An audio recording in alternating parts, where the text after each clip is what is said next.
उपस्थित धर्म प्रेमी, धर्म जिज्ञासु अपनी स्वयं की आत्मा को ऊर्ध्व गति की ओर ले जाने के लिए प्रयत्नशील ऐसे भाइयों एवं सुशील बहनों, आज के इस गाथा में हमने पुनः समूह शरण के ऊपर नजर रखी है।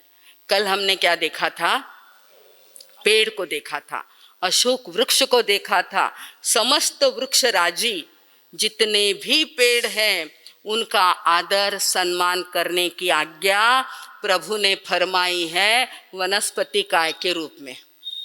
6 काया बताएं, पृथ्वी, आप, तेजो, वायु, वनस्पति, त्रस। इसमें वनस्पति का नाम भी बड़े जोर शोर के साथ आता है और उसकी रक्षा करने का निमित्त बताकर उनके ऊपर क्या है, उनको जरूरत है।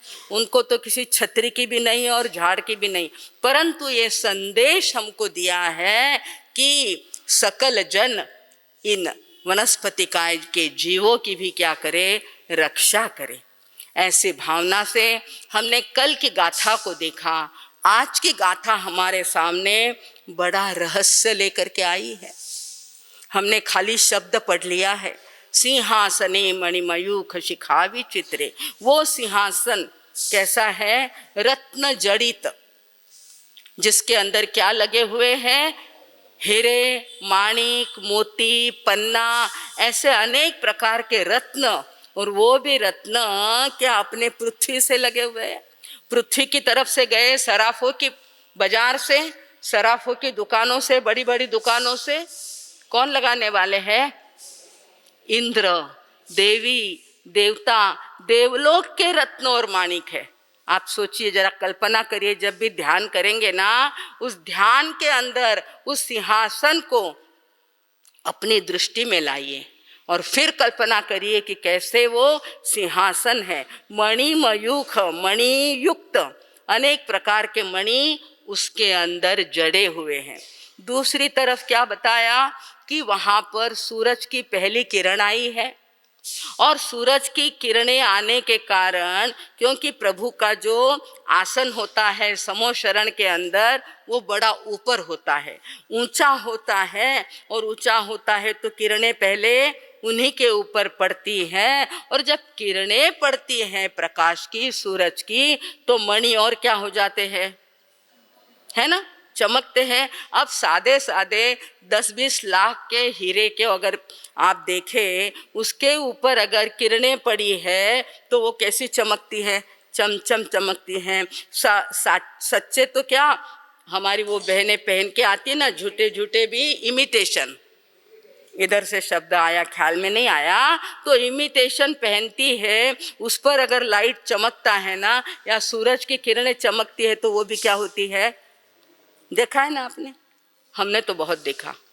तो इस प्रकार वो अगर इतने चमकते हैं तो देवलोक के जो मणिमुक्ता है वो कितने सुंदर लगते होंगे। और वो इतना बड़ा सिंहासन जो है वो काहे का है? मार्बल, इटालियन स्फटिक सिंहासन। किस चीज का बना हुआ है? आपके तो कोई वहां पे उपमा ही काम नहीं आती भैया। अपने यहाँ की उपमा उधर पे लागू होती।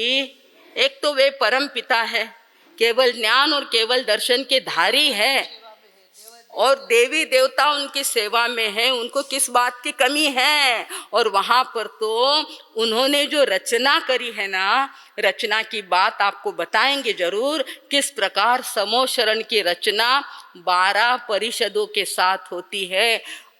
मतलब नजर दीप्ति है, टिकती नहीं वहाँ पर, ऐसी रचना है। और वहाँ पर बहुत बड़ा, बहुत विशाल स्फटिक मणिमय सिंहासन रखा हुआ है। देवताओं ने क्या कर दिया, उनके मन में इतना अहोभाव भगवान के प्रति आता है, ऐसा भक्ति भाव उनके दिल में आता है। देवलोक के देवताओं के दिल में, इंद्रों के मन में ऐसा भक्ति भाव आता है ना कि इतना सुंदर वहाँ से वो क्या करते हैं, सिंहासन लेकर के आते, सिंहासन लगाते। और वो सिंहासन स्फटिक का बना हुआ है। अपना स्फटिक देखो और वहाँ का स्फटिक, अपने तो इतने इतने गोले होते हैं ना, कभी देखा होगा आपने जाकर के, हमने भी देखे हैं, बम्बई पुणे के अंदर ऐसे बड़े बड़े स्फटिक होते हैं, वो इतने सुंदर लगते हैं। तो जब बड़ा स्फटिक, वो इतना नहीं, अपने जितना थोड़ी होगा वो सिंहासन बैठने का, अरे उसकी नज़र नहीं टिकती उसके ऊपर, इतना विशाल और इतना बड़ा होता है। ऐसा ऊपर देखना पड़ता है। कहाँ देखना पड़ता? जब वो जनता नीचे बैठती है, साधु साध्वी श्रावक श्राविका सब दर्शन को बैठे हैं, प्रभु पधारे हैं और वहाँ पर विराजमान है स्फटिक सिंहासन, बहुत विशाल बहुत बड़ा ऐसा स्फटिक है, और स्फटिक के ऊपर वो किरणें पड़ती है। आप सोचिए, जरा सा कल्पना तो करिए, वो स्फटिक भी कैसा है, मणि मुक्ता हीरे से जड़ा हुआ, और उन स्फटिक सिंहासन के ऊपर जब प्रभु विराजते हैं, उनकी काया कितनी सुंदर स्वर्णिम जैसी चमकने वाली। वो तेज किस चीज का है? तपस्या का, ज्ञान का, दर्शन का। वो चारित्र उनके पास, उसकी हम वर्णन भी नहीं कर सकते। ऐसे ज्ञान ध्यान तप त्याग के साथ वो वहाँ पर विराजते हैं भाई और बहनों। और फिर आगे क्या बताया? सिंहासने मणिमयूख शिखा विचित्रे। विचित्र मतलब क्या? चित्र विचित्र। तेव्हा लक्षात येणार, विचित्र यानी आज की भाषा का नहीं। अपन बोलते ना कई विचित्र स्वभाव है, ऐसा नहीं, चित्र विचित्र यानी रंगी बेरंगी। इससे मतलब क्या लेना अपने को? रंगी बेरंगी। मणि मयूख, मयूख मतलब किरणें, उसमें से निकलने वाली, सूरज में से निकलने वाली किरणें, और सिंहासन के उस हीरो में से निकलने वाली किरणें। मयूख शिखा, शिखा यानी उसका अग्रभाग, किरणों का टोक वाला भाग, अग्रभाग आगे वाला भाग चित्र विचित्र रंगी बेरंगी ऐसा दिखता है। विभ्राजते, अत्यंत शोभायमान हो रहा। राजते, राजते यानी शोभायमान होना, और विभ्राजते यानी विशेष प्रकार से आपकी काया। तव वपु, वपु यानी पहले भी गया है, चौथी पांचवी गाथा में भी गया है भाई और बहनों। वपु यानी शरीर, वपु यानी काया, तव यानी आपका, और वो भी कैसा है? कनकावदातम। कनक तो समझते हो ना, कनक यानी क्या? मनोज भैया, कनक यानी क्या है ना, मालूम है? सोना। और वो अगर असली सोना है, और सोने से ऐसा मढ़ा हुआ अगर कोई भी मूर्ति का आकार हो तो भी इतना चमकता है, तो प्रभु तो स्वयं ही जीवंत ही ज्ञान दर्शन के धारक ऐसे महाप्रभु विराजमान है। तव वपु कनकावदातम, अवदात यानी उस प्रकार की प्रभा, उसका प्रकाश, सोने जैसा प्रकाश, स्वर्णिम काया आपकी उस सिंहासन के ऊपर विराजमान है। इतनी बात ध्यान में आई। और फिर क्या कहते हैं? बिंबम वियत विलसदंश लतावितानम, उसके ऊपर सूरज की किरणों का जैसे कोई मंडप छाया हुआ है। वितानम यानी मंडप, किसका?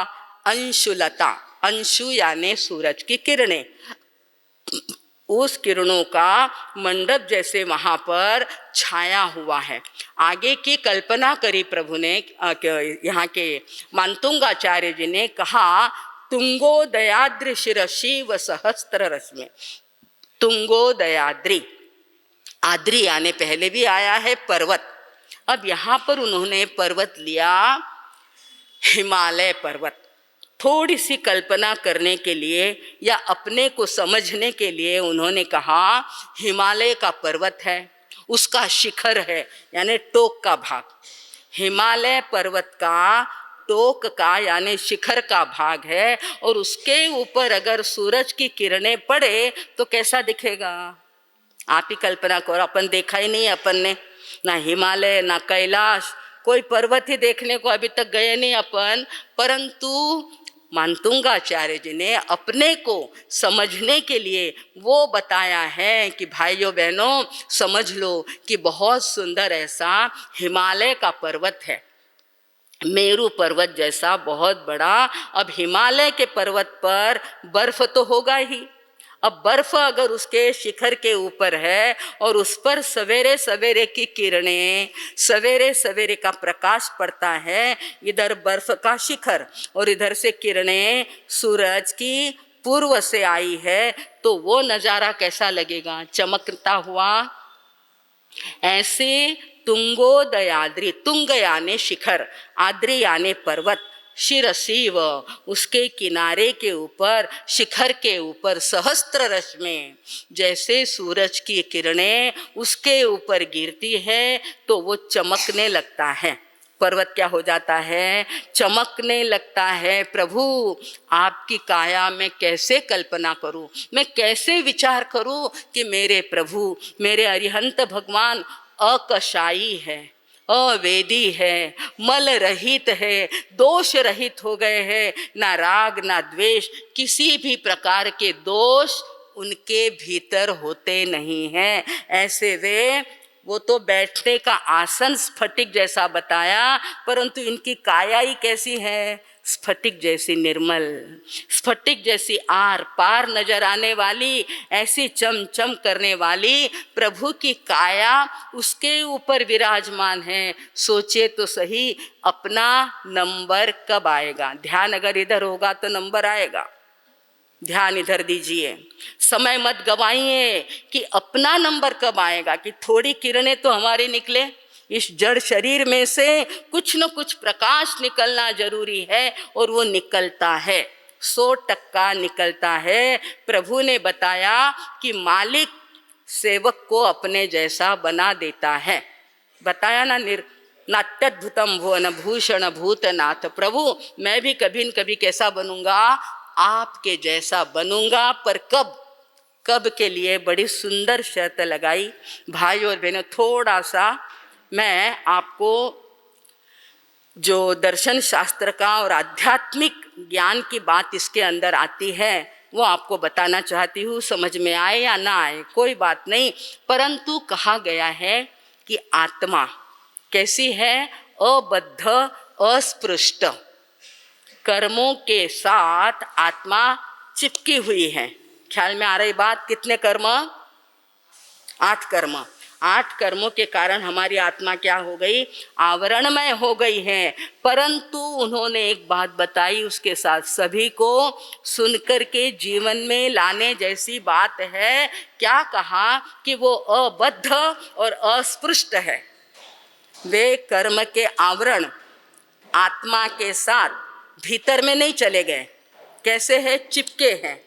अब जैसे ये पेन यहाँ पर मैंने रख दिया, पेन अगर हमने यहाँ पर रख दिया ना, तो वो भीतर में गया, उस किताब के भीतर गया है क्या, यहाँ पर है ऊपर, वो सिर्फ क्या हुआ, चिपका है। परंतु चिपने के बावजूद वो निकल सकता कि नहीं, अगर मैं उठाना चाहूँ तो कितना भी आप उसको क्या वो फेविकोल या वो जो भी लगाए उससे चिपकाए तो भी निकल सकता है। ऐसा ज्ञानियों ने समय सार ग्रंथ के अंदर बताया है कि आत्मा कैसी है, अबद्ध, बद्ध नहीं है, ऊपर से आवरण आया है, और वो आवरण क्या हो सकता है, निकल सकता है, और अस्पृष्ट, स्पर्श भी नहीं करता, सिर्फ आया। जैसे आपको वापिस उदाहरण से बताएं, सूरज की किरणें पर्वत के शिखरों पर पड़ी थी, परंतु सूरज क्या होता है, आगे निकल जाता है, तो क्या किरणें वहां पर छोड़ के चला जाता है, किरणें भी क्या होती है, निकली कि नहीं, पड़ी थी पर्वत के ऊपर, परंतु वापिस क्या हो गई, जैसे ही सूरज आगे निकलता है किरणें भी क्या होती हैं। इसी प्रकार हमको चाहिए, हमारा जो आत्मा का प्रकाश इस परिवार के ऊपर, धन प्रतिष्ठा बंगला गाड़ी के ऊपर पड़ा हुआ है, उसको भी हमें क्या करना है, आया क्या भाई, आया। हमारी भाग्यवान बहनें हैं, भाग्यवान भाई है, समझने की बात रखते हैं, समझने की अक्ल रखते हैं कि हमें भी अटकना नहीं है। ये कैसा है, सारा मोह का, माया का जो पसारा है ना, वो क्या हो सकता है, आगे सरक सकता है। जैसे सूर्य आगे सरकता है, सूर्य क्या होता है, दिया, बड़ा सुंदर उदाहरण। पहली बार हम भी यहाँ पर, ये यहाँ की धरती का कुछ विशेषता है, यहाँ पर सूझता है। मैंने कल मेरी डायरिया देखी, जब पहले जब भी कहा है इन अर्थों को, पहले भी बोला है, टाटा नगर से बोलते आए बड़े मार साहब, तो नागपुर चातुर्मास के अंदर इन भक्तामर के गाथाओं का अर्थ कहा था, परंतु वहाँ पर हम लोग थोड़ा थोड़ा जानते थे, कहते थे। अब यहाँ पर और ज़्यादा उसका अर्थ खुलता जा रहा है, अर्थ आगे बढ़ता जा रहा है। उन्होंने कहा कि जिस प्रकार सूरज का प्रकाश पड़ता तो है, सुंदर तो लगता है, पर जैसे ही क्षण भर के लिए रवि सूर्य, बाल रवि, बाल सूर्य प्रकाश डालता है, पर क्या करता है, 12 बजे कब क्या कहाँ चला जाएगा, वहीं के वहीं रहेगा, जहाँ था वहाँ रहेगा नहीं मारा साहब। वो तो क्या हो जाता है, आगे निकलता है, सूरज जाता है और उसकी किरणें भी क्या होती हैं। हमें वही संदेश लेना है इस गाथा से कि सूरज का प्रकाश, सूरज के लिए क्या शब्द आया आपके पास, विभ्राजते मणिमयूखशि बिंबम यद्विलसदंशुलतावितानम तुंगोदयाद्रि सहस्त्र रश्मि। शब्द क्या आया, सहस्त्र रश्मि वाला, हजारों हजार किरणों वाला सूरज अपना प्रकाश फैलाकर आगे सरक जाता है। क्या होता है, आगे सरक जाता है, हमको नजर भी आता है। भगवान भले ही नजर ना आते हो, वो महाविदेह क्षेत्र में विराजते हैं, परंतु सूरज की उपमा, सूरज का दृष्टांत दिया है, वो तो नजर आता है ना। अभी सूरज यहाँ पर है, शाम को कहाँ जाएगा, सरक जाएगा। हमको भी संदेश दिया है भगवान के इन प्रतिहार्यों ने, अष्ट महाप्रतिहार्य, 8 महाप्रतिहार्य है, उसमें से आज का जो सूरज का संदेश है ना, वो कहता है मैं भी अटकता नहीं हूँ और आपने भी अटकना बराबर है ना भाई। समझ में आ रही, मुझे लगा था कि कठिन जाएगा, परंतु आपने उन बातों को क्या कर लिया, स्वीकार कर लिया है। अबद्ध और अस्पृष्ट, ऐसा हमको प्रकाश और पर्वत, इसका क्या करना है, भेद कर देना है। प्रकाश वहाँ पर चिटकता नहीं, चिपकता नहीं। हम भी हमारी आत्मा को शरीर से चिपकाए नहीं, ये चिपकी हुई नहीं है, ये निकल जाती है। इसीलिए उसको नाम क्या दिया, पंखी। शरीर का पिंजरा है, उस पिंजरे में से पंखी क्या हो जाता है, जब 100 साल पूरे हो जाते हैं, पंखी क्या होता है, उड़ जाता है। इसका मतलब ही क्या, इस शरीर के पिंजरे में से आत्मा रूपी पक्षी उड़ सकता है, उड़ जाता है, चिपकता अगर ऐसा होता तो शरीर को छोड़ता ही नहीं। शरीर कैसा है, नश्वर है, शरीर जलने वाला, सड़ने वाला, गलने वाला पुद्गल है।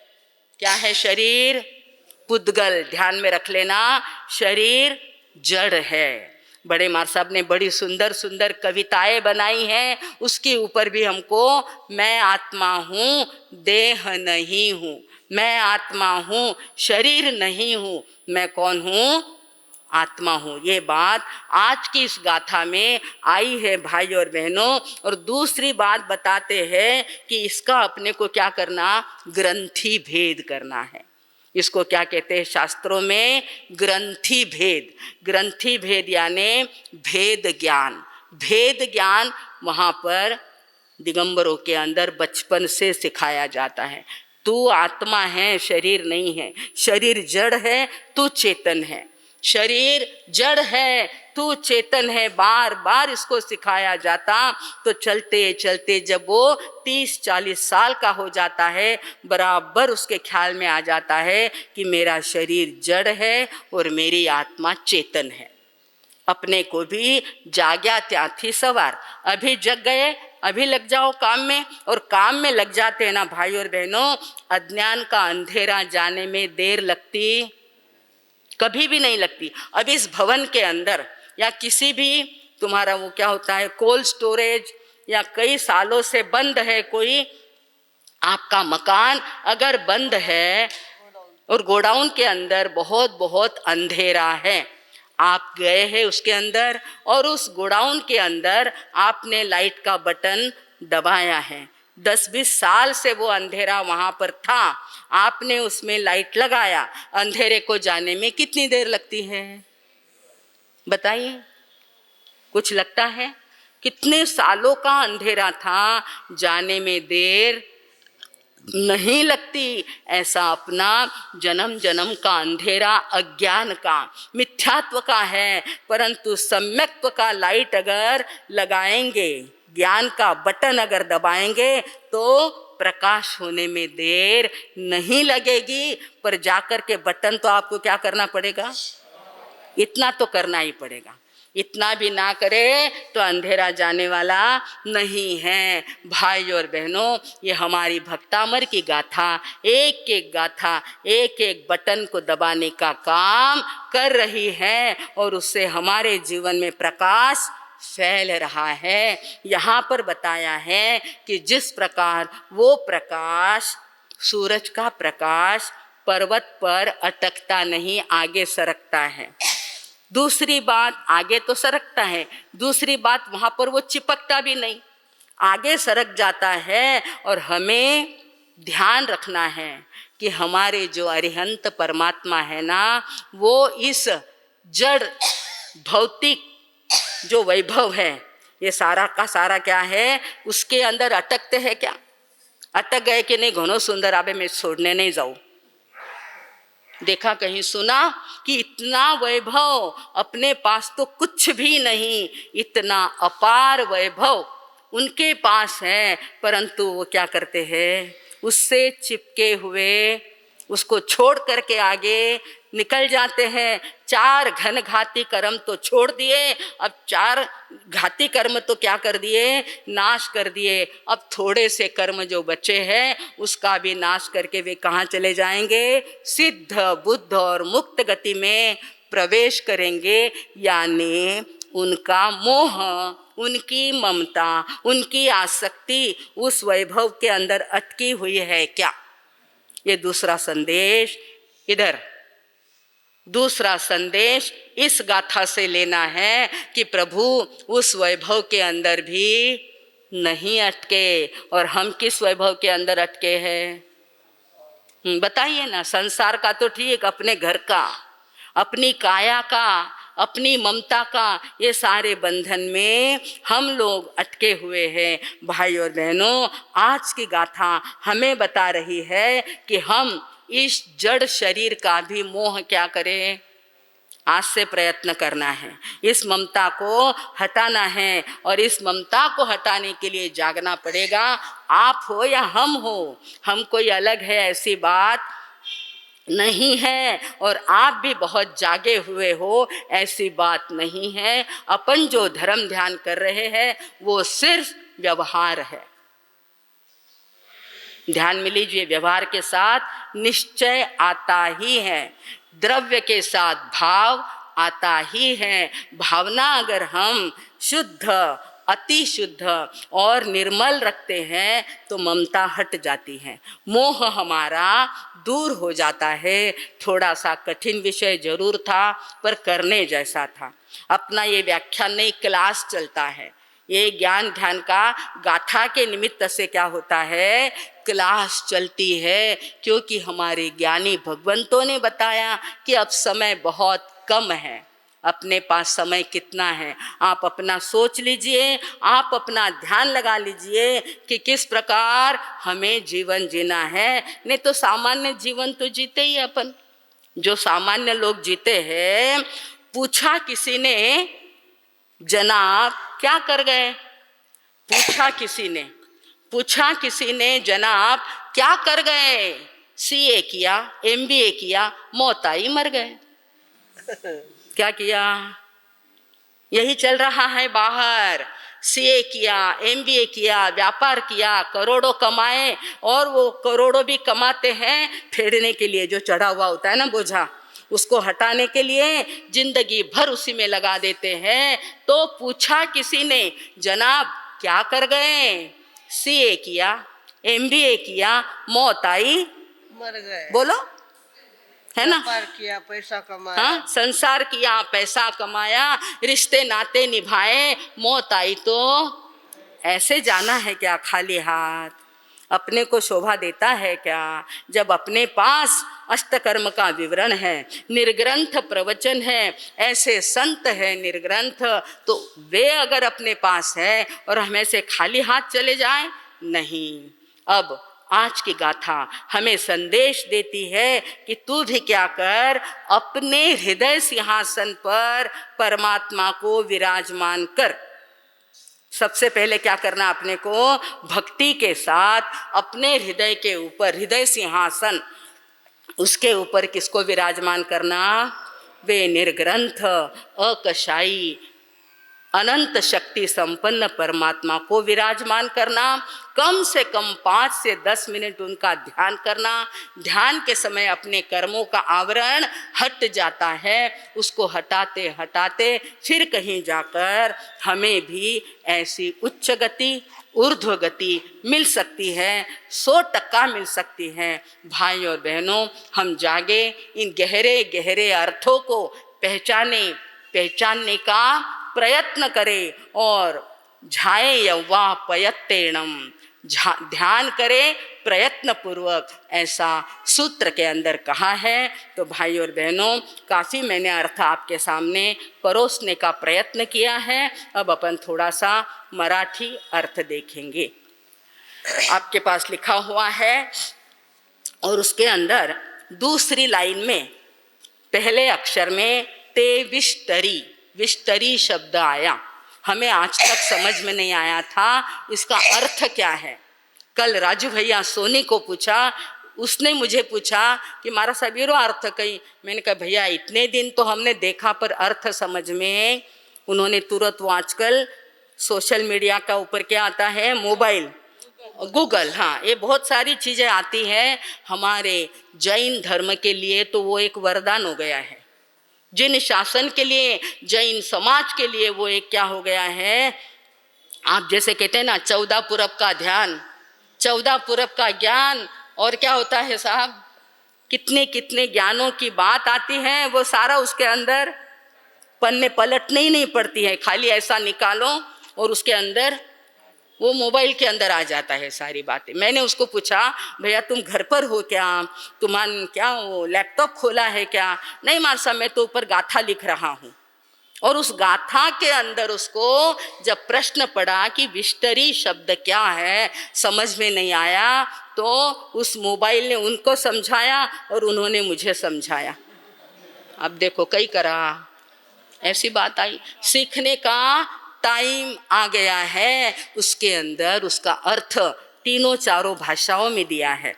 तो अपनी हिंदी भाषा में अपन देखें, विष्टरी यानी बिस्तरी, बिस्तरी यानी बिस्तर यानी आसन, यानी वापस क्या आ गया कि उस बिस्तर पर, उस आसन पर प्रभु आप बैठे हो, जिस आसन का वर्णन अभी तक हमने देखा है। तो ये अर्थ उसके अंदर आया है। अब आप देखिए मराठी काव्य।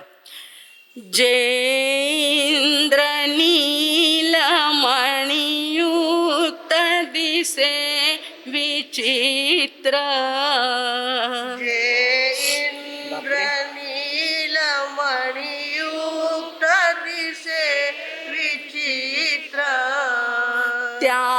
विष्टरी कनक कांति तुझे पवित्र,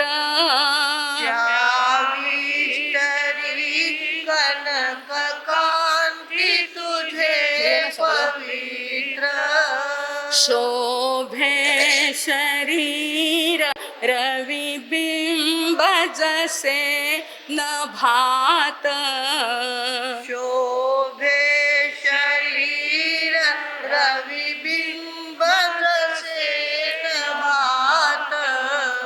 पूर्वानुराग विलसे बहुकान्तियुक्त पूर्वाचलस्तविलसे बहुकान्तियुक्त पूर्वाचलस्तविलसे बहुकान्तियुक्त पूर्वाचलस्तविलसे बहुकान्तियुक्त। इस प्रकार आज की दो बातों को आपको और हमको भी ध्यान में लेना और प्रयत्न करना प्रयोग का। ये शासन कैसा है, साइंस युक्त है। इसमें उन्होंने कहा प्रयोग करो, करके देखो। H2O SO4 क्या कहते हैं, उससे पानी बनता कि नहीं बनता, प्रयोग करके देखते हैं। तो अपने यहाँ भी कहा है आप भी प्रयोग करके देखो, आप भी अनंत आनंद और अनंत शांति को प्राप्त करेंगे।